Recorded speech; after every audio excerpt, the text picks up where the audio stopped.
comigo a nossa Bíblia no Salmo 28, versículos 7, 8 e 9. Por favor. Salmos, no meio da Bíblia, você abre assim, ó, e você vai encontrar o livro de Salmos. Salmos 28, Salmo de Davi. Então, Salmo de Davi, a Bíblia diz assim.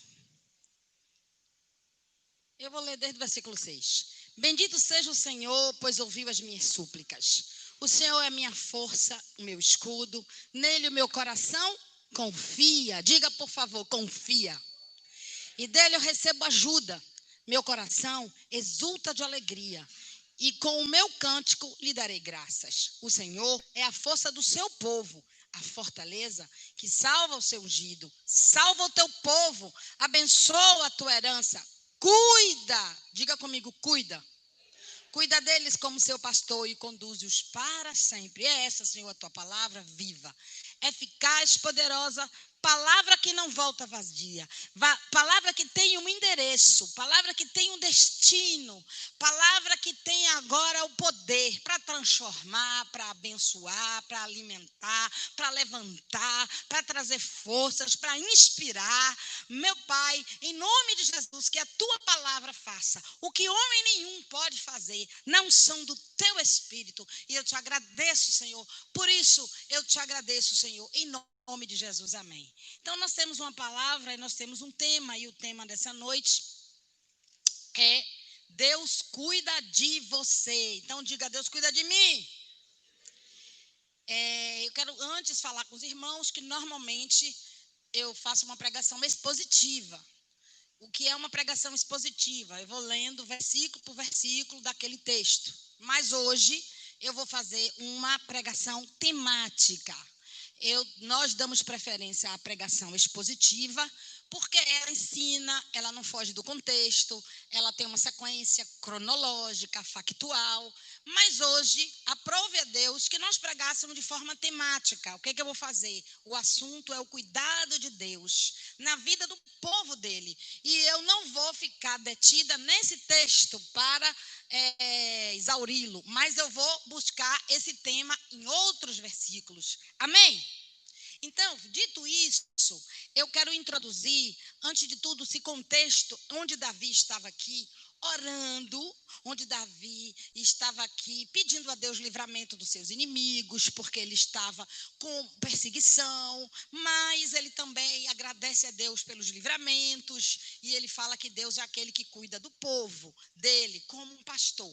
E é justamente nesse versículo que diz que cuida dele como pastor e conduze-os para sempre, que eu vou fixar mais a palavra dessa noite. Por quê? Como é o cuidado de um pastor?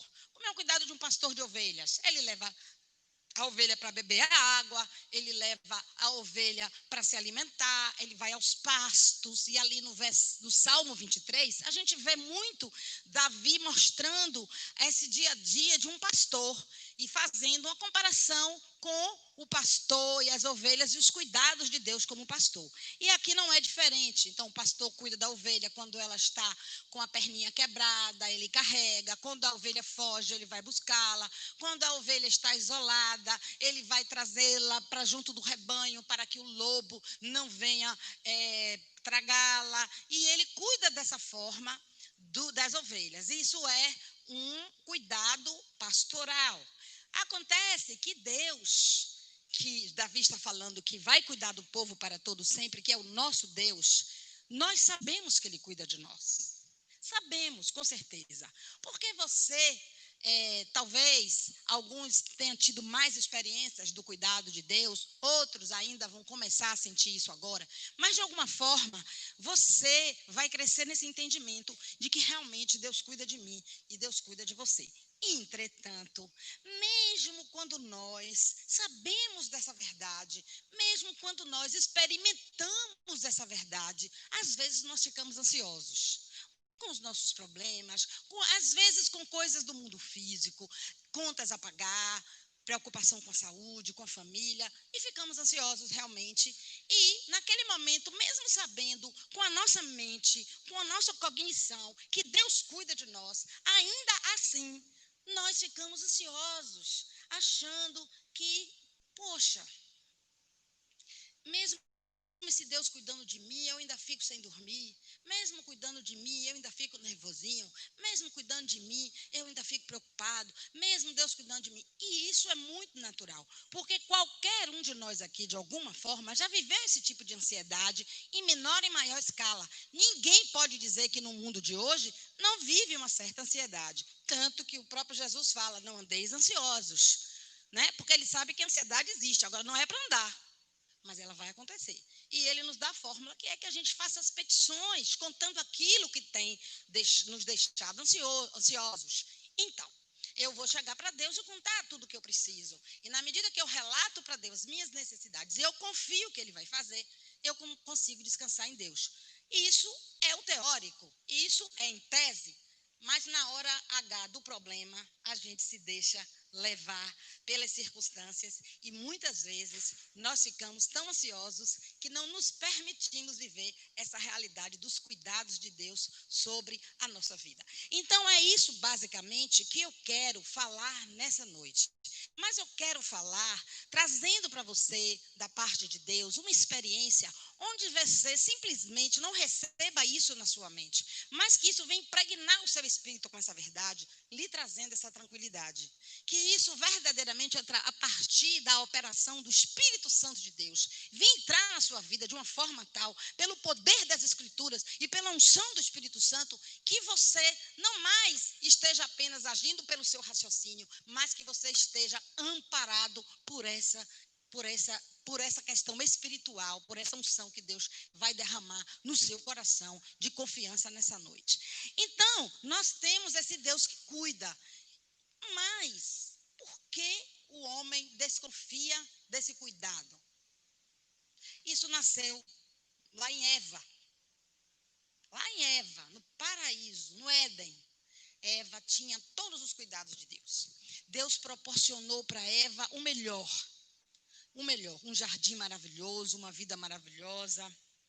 Eva não teve concorrente, foi a única mulher que não precisou orar para ter o varão. Eva foi agraciada e, no entanto, Eva desconfiou do cuidado de Deus. Eva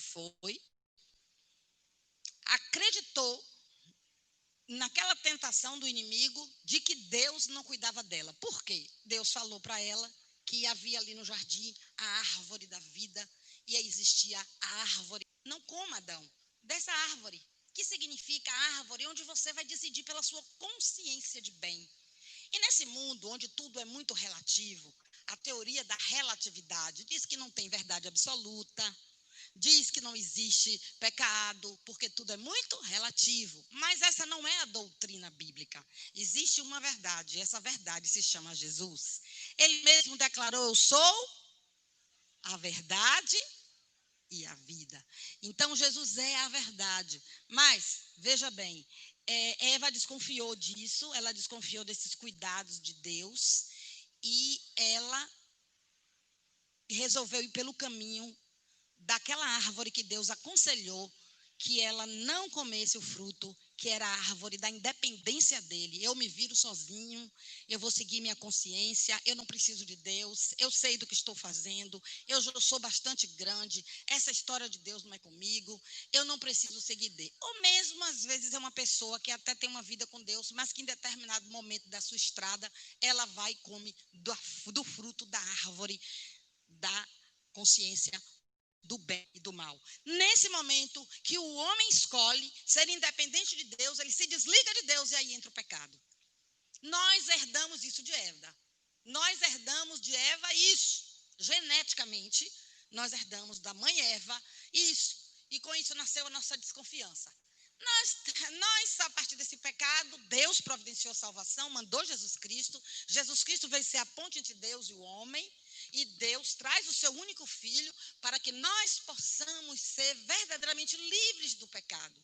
E Deus nos deu esse filho, e através da substituição vicária dele na cruz do Calvário, que fala da doutrina da justificação, ele justificou o seu erro e o meu erro. Eu não tenho mais erro, porque Jesus levou na cruz do Calvário o meu erro. O meu erro está com Jesus. Eu posso viver na eternidade com Cristo, porque eu fui verdadeiramente perdoada. Ele fez um plano para salvar o homem, e o nome desse plano é Jesus Cristo. E feito isso e dito isso, quando nós aceitamos esse Jesus maravilhoso como único e suficiente Salvador das nossas vidas, nós temos a nossa natureza trocada. E o nosso DNA passa a ser espiritual. Eu vou ter uma genética de Deus. Mas por que eu ainda desconfio? Porque neste caminhar ainda temos recaídas. Porque neste caminhar o homem velho tenta se levantar. Porque não é linear a vida do homem de Deus na terra. Na vida de Deus, a vida do homem de Deus na terra tem altos e baixos. Não existe uma circunstância única. E nesse momento, o homem desconfia dos cuidados de Deus, o homem desconfia do amor de Deus, e o homem dá vazão aos seus sentimentos, à sua razão. Ele vai pelo caminho mais curto, o caminho de tomar suas decisões sozinhos. Ele vai pelo caminho de não acreditar que Deus está cuidando, e ele não consegue se descansar nos braços de Deus, porque essa desconfiança, de quando em vez ela retorna. Sabendo disso, Jesus Cristo disse ali em Mateus: olha, não ande ansioso por nada, me peça tudo, eu te dou tudo. Ele sustenta os lírios, as aves dos campos, ele sustenta tudo. Por que não deixaria de te sustentar? Mas ainda assim nós resistimos e muitas vezes ficamos ansiosos e ficamos desconfiados desse cuidado. Então, eu quero falar com você algo que está no meu coração, que eu acho muito, muito forte. Eu comecei esse culto dizendo do cuidado de Deus, que é comparado a uma analogia com o cuidado de um pastor com as ovelhinhas. Que são cuidados tão específicos, são cuidados tão mínimos, né? Ele vai tão a miúde no tratar com a pessoa, Jesus, mas ele está cuidando, desde a graminha, a água, a tantas coisas, ao perigo, aos cuidados, a caminhada, a ser conduzido com o cajado. E, de repente, eu me deparo com esse Deus que eu quero ler para vocês, que está no livro de Isaías. Isaías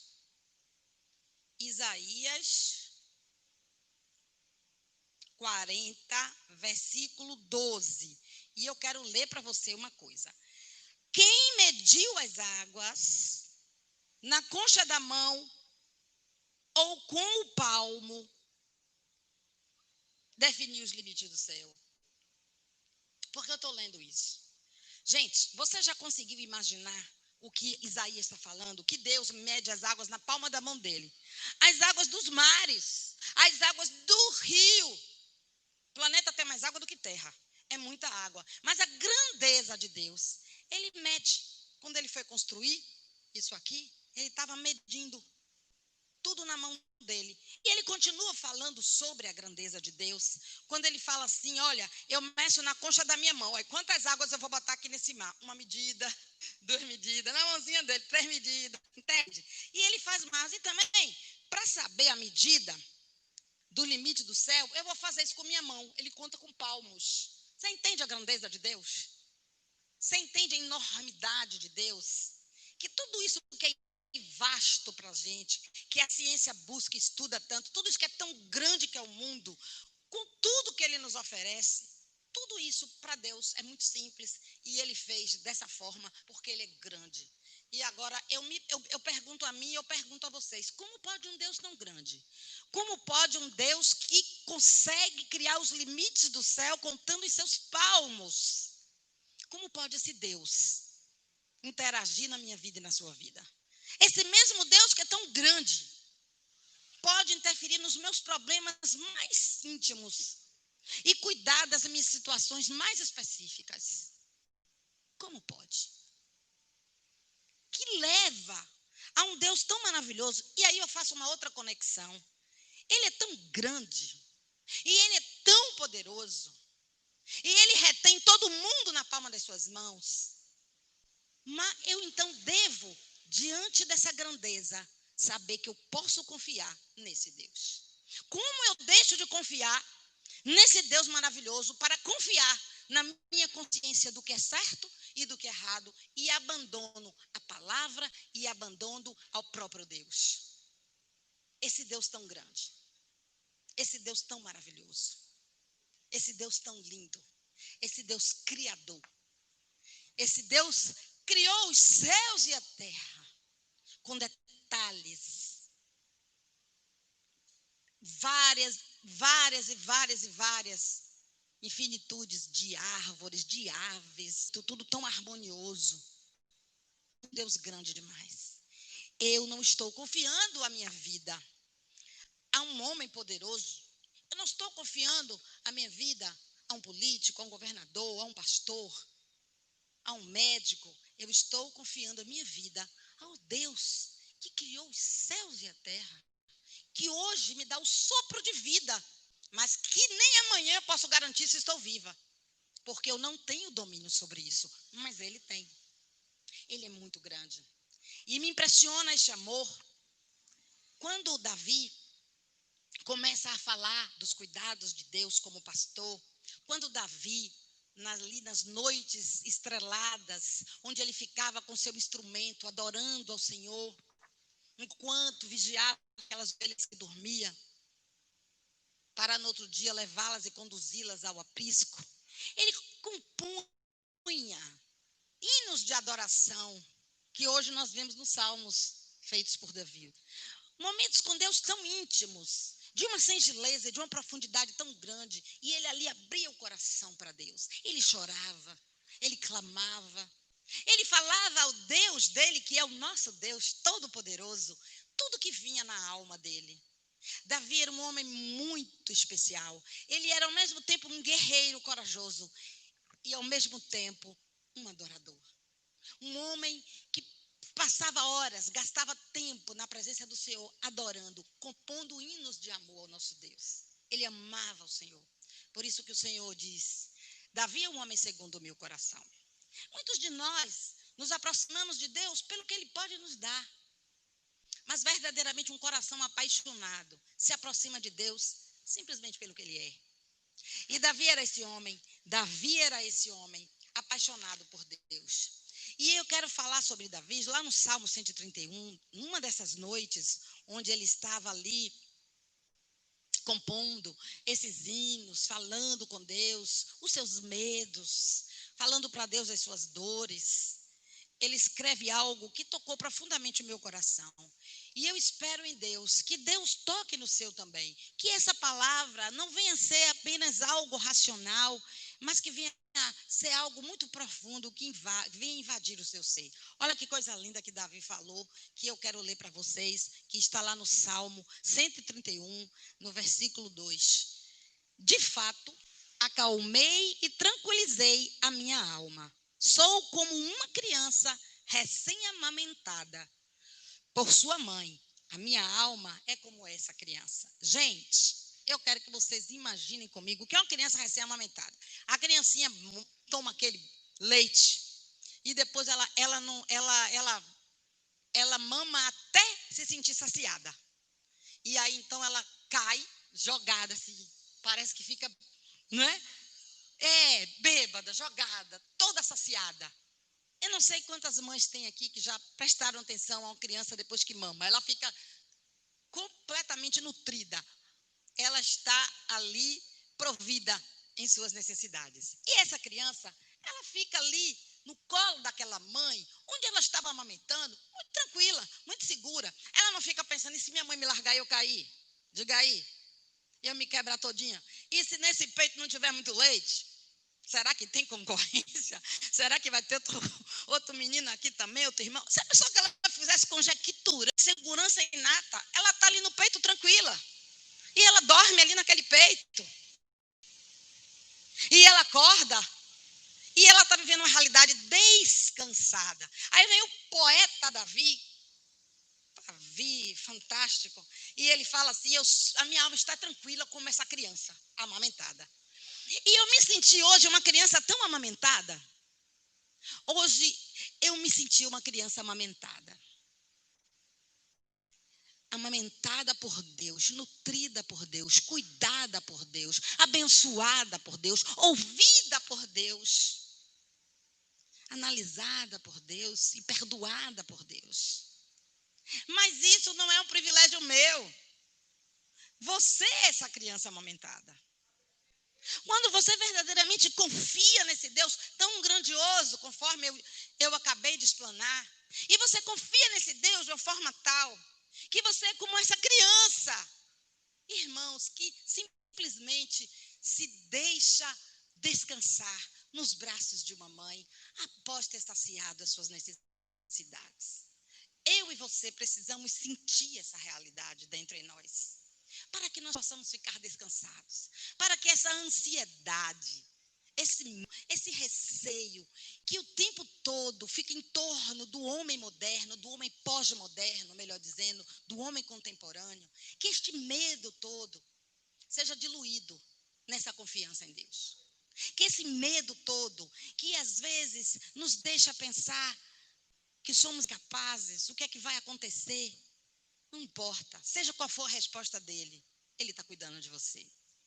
Seja qual for a resposta dele, ele está cuidando de você. Ele cuida como um pai, ele cuida como um pastor, ele cuida. E eu quero dar continuidade falando sobre alguns exemplos que nós temos aqui na Bíblia desse cuidado de Deus. Então, nós partimos agora para entendermos, nós entendemos a grandeza, nós entendemos o quanto nós podemos descansar na grandeza desse Deus que nos ama, mas eu quero trabalhar com vocês em alguns exemplos. Um exemplo que eu fico fascinada na Bíblia. Eu sou apaixonada por essa história. É como Deus cuidou de Moisés na infância dele, quando ele tinha sido marcado para morrer. Faraó tinha determinado, ali no Egito, que essas crianças que nascessem de sexo masculino, elas seriam mortas. E a mãe dele, Joquebede, luta por essa vida, passa 3 meses com ele dentro de casa escondendo. Um dia ela vê que não tem mais possibilidade, podia ser denunciada, e ela tenta fazer alguma coisa. Acredito eu que, instruída por Deus, coloca aquela criança ali naquela cestinha de palha, com betume, e coloca naquele rio Nilo. Precisamente, poderosamente, estrategicamente, lindamente. Meu Deus, como não confiar? Aquela criança vai justamente aparecer em frente à única pessoa, além de Faraó, que podia salvá-la. Olha que precisão. Olha que precisão. E quando ela encontra aquela criança, uma criança dos hebreus se fascina pela beleza de Moisés. E ela toma aquela criança, de imediato, cheia de iniciativa, Miriam fala: eu tenho aqui uma hebreia que pode amamentá-la. Olha que cuidado extensivo, olha que cuidado profundo. Numa época de fome, numa época de miséria, numa época de recessão, ela foi paga. Ela não se separou do filho de imediato e foi paga para amamentar. Gente, isso é obra de Deus. Me diga se pode alguém fazer alguma coisa como essa na terra? É tão profundo. Como não confiar? Isso é cuidado.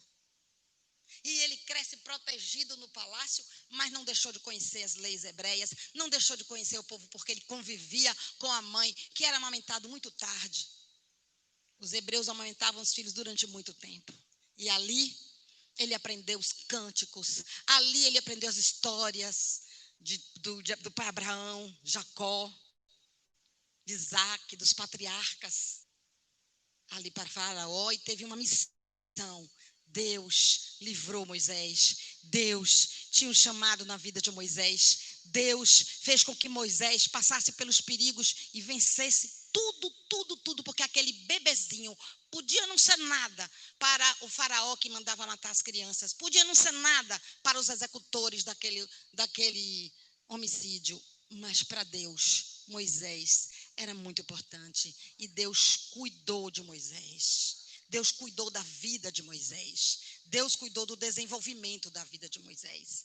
Deus cuidou para que Moisés fosse tudo aquilo que ele planejou que Moisés seria.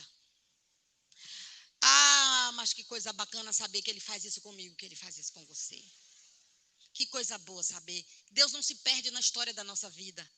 Deus não se perde na história das nossas vidas. Deus não perde o rumo. Deus não perde a direção. Deus não perde o sentido. Deus não perde o propósito. Deus sabe o que está fazendo. E para ser bem clara com você, Ele está cuidando de você. Ele está cuidando da sua vida, da sua casa, da sua família. Eu comentei no primeiro culto que eu fico olhando para as pessoas, que tem pessoas que têm cara de cuidada de Deus, né? Os filhos dele chegam na casa dele e dizem, como é cuidado de Deus essa criatura? Diga, eu sou cuidada de Deus. É tão bom saber que eu sou essa criança recém-amamentada, que eu não me preocupo com nada. Estou tranquila, eu tenho um Deus que cuida de mim, eu sou cuidada de Deus. E aí, a gente vê esse exemplo estratégico do cuidado de Deus em relação à vida de Moisés. Tem um outro exemplo que também me toca muito, está lá no livro de Mateus, no capítulo 15. Vamos achar comigo. Mateus 15. Então, Mateus, o primeiro evangelho, você vai encontrar. Depois de Malaquias, o livro de Mateus, no capítulo 15, no versículo 32. E a Bíblia diz: Jesus, chamando os seus discípulos, disse: tenho compaixão da multidão, porque já está comigo há 3 dias e não tem o que comer. E não quero despedi-lo em jejum, para que não desfaleça no caminho. Ele tinha acabado de ouvir um conselho dos discípulos que está relatado em Marcos, porque os evangelhos se completam, não se contradizem. Os evangelhos se completam, não se contradizem. E lá em Marcos, os discípulos falam para ele, despede essa multidão, porque não temos como dar o que comer. Está ficando tarde, Jesus. E Jesus diz, não, você mesmo, vocês, deem à multidão o que comer. E aqui em Mateus ele fala, eu tenho compaixão. Eu não quero que elas saiam daqui. Sabe por quê, irmão? Você pode se lembrar de você. Você vai lá para um congresso, passa o dia todo fora no congresso. Vai ver Jesus no congresso. Aí, congresso de 3 dias, Deus vai falar com você. Coisa maravilhosa. Tem coisa mais bacana do que ir no congresso. Quem já foi em congresso aqui? Ô, povo que gosta de congresso. E aí, a gente chega naquele congresso. Então, aquele povo foi ver Jesus. Passou 3 dias lá no deserto. Foi lá ver Jesus. Todo mundo lá, como eu e você no congresso. E aí, foi ficando tarde. E eles não tinham o que comer, estavam com fome. E a Bíblia diz que tinha criança, tinha idosos. E aí aqueles iam voltando para casa, aquele caminho enorme, até chegar em casa. Aí Jesus disse, não. Eu e você podemos pensar, sabe o quê? Olha, o cara era paralítico, Deus curou. O que tem ficar um pouquinho com fome? O cara era cego, Deus curou, Jesus curou. O que tem ficar um pouquinho com fome? Ou então, ai, foi tão abençoado. O que tem? Ir para casa com fome, mas um diazinho não custa nada. Está curado. Mas Jesus não pensa assim. Sabe por quê? Porque Jesus quer fazer a obra completa. Ele quer dar tudo. Ele não quer dar por parte. Porque o raciocínio e os pensamentos de Jesus não são iguais aos nossos. Ele não quer. Ele não despediu a multidão. Ele não precisou de conjectura nenhuma econômica para resolver aquele problema. Olha só, não tinha McDonald's. Não tinha nada. Gente, era deserto. Deu para entender que não tinha nada? Só tinha areia e sol. E depois a noite fria do deserto. Mas você acha que esse Deus, que por cuidado multiplicou os pães e os peixes, numa situação absolutamente peculiar, não pode fazer alguma coisa na sua vida agora? Não pode na sua conta?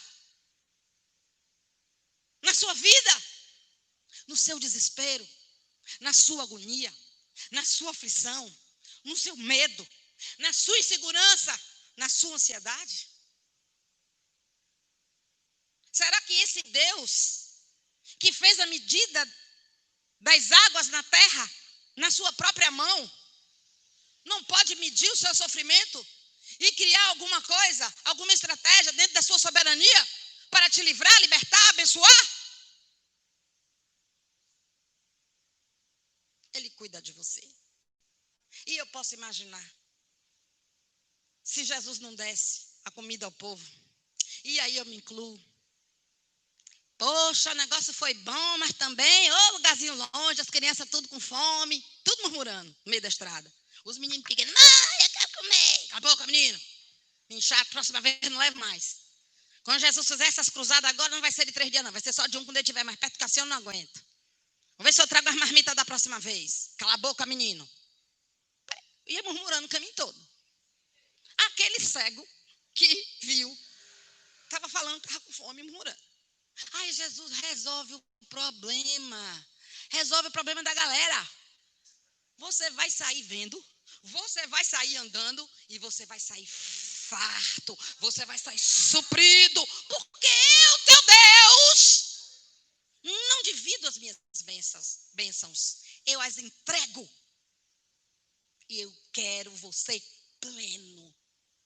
Eu quero você meu. Eu quero você cuidado. Eu quero você para mim. E aí o pessoal saiu falando, sabe, pastora? Saiu assim falando, né? Eita, mas foi bom demais. Isso é milagre que fez na casa do irmão tal, vi. Tu viu outro milagre? Vi. Menino, mas mudando de assunto, ô peixinho gostoso esse, né? Que Jesus serviu para nós. Peixe bom. Rapaz, e o pão? Nunca vi um pão gostoso com aquele pão do céu. Oh, delícia. E eles saíram felizes. Chegaram em casa, foram se descansar, porque eles foram abençoados, cuidados de forma completa pelo nosso Deus.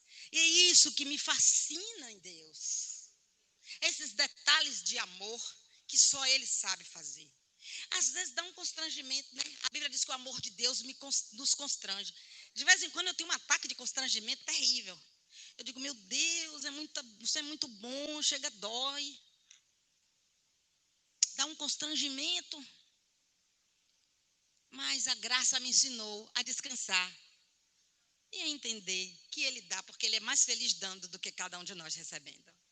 É assim, Deus é o nosso Pai. E mais adiante a gente tem mais exemplos. E um exemplo que eu acho interessante está lá no livro 2 Reis, capítulo 17. E eu vou ler para vocês. Eu gosto por demais desse texto. E acho que esse texto, ele explica muito o cuidado de Deus. Mas não é um cuidado natural não, viu? Esse cuidado de Deus que eu vou falar agora é um cuidado do sobrenatural. Talvez seja o cuidado que você esteja precisando na sua vida. Um cuidado sobrenatural. Um cuidado que não vai ser algo feito por mãos humanas, mas um cuidado absolutamente novo, diferente, inusitado. E Deus tem uma imaginação, tem uma criatividade. E ele fala assim, olha, ô Elias, imagine que estava uma recessão econômica, seca para tudo quanto é lado, idolatria. Ele já tinha profetizado, está lá no versículo anterior, que não ia chover conforme a palavra dele, todo mundo desesperado, idolatria solta. A Jezabel, que era filha de um sacerdote de Baal, que estava perseguindo os profetas de Deus, e de repente, nessa situação toda, Deus fala assim, olha Elias, vai lá para o riacho de Querite, fica lá naquele riachinho, e eu vou ler para você, porque é mais impactante ler a palavra de Deus do que eu falar. Você beberá do riacho, e eu dei ordem aos corvos para o alimentarem lá. Gente, isso é tremendo. O cara precisava de uma restauração, de um spa. Ele precisava de um tempo sozinho com Deus. Ele estava sendo perseguido, ele precisava de riacho, ele precisava de Querite, ele precisava daquele tratamento. E Deus, no cuidado amoroso, manda aquele homem para lá. E o mais surpreendente, comer a comida trazida pelos corvos. Ou seja, foi o primeiro hambúrguer da humanidade. Foi o primeiro hambúrguer da humanidade. Pão com carne. E é bom, viu? Que para nós. Fala Deus. E aí, irmãos? E aí, os irmãos vão estar passando a mão na barriga. Olha só. Aquele homem ficou ali o tempo todo que Deus quis. E os corvos chegaram. Agora ele avisou antes, porque Deus é estratégico. Olha, vou mandar os corvos, porque senão ele ia tomar um susto. Ele não ia entender nada. Ele nem ia aceitar, ia sair correndo. Corvo abaixa com o hambúrguer e traz para o cara. Sim ou não? Deus avisa, ele já fica avisado do sobrenatural. O corvinho chega 2 vezes por dia. Delivery. Hora marcada.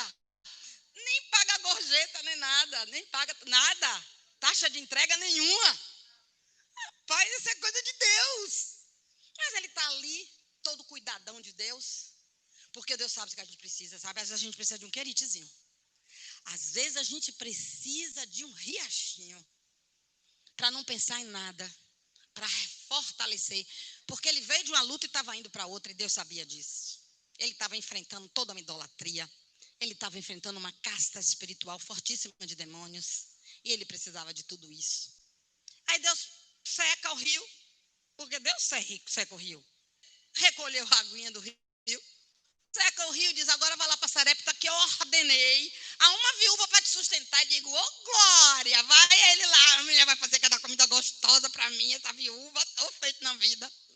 Saí aqui do hambúrguer, foi muito bom, amei, mas agora eu vou para a diversidade, né? Dos pratos, todo feliz da vida. Chega lá, encontra a viúva, olha, me serve aí e tal.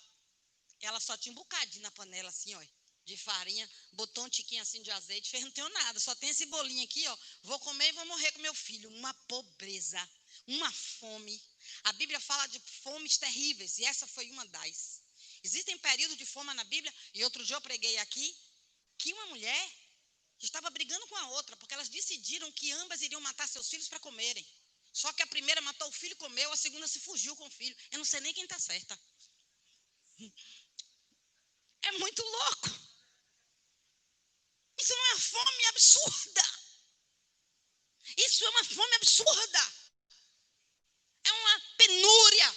É uma extrema pobreza.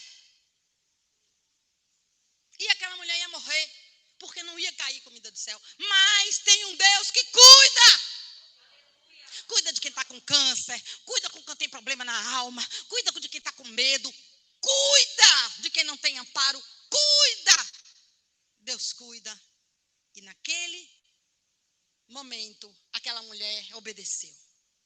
Elias obedece, porque eu ficava constrangida. Eu dizia, não precisa não, minha senhora, guarde essa farinha, pelo amor de Deus. Ô Jesus, faz comigo, como é que o senhor manda? Né? A gente ia questionar.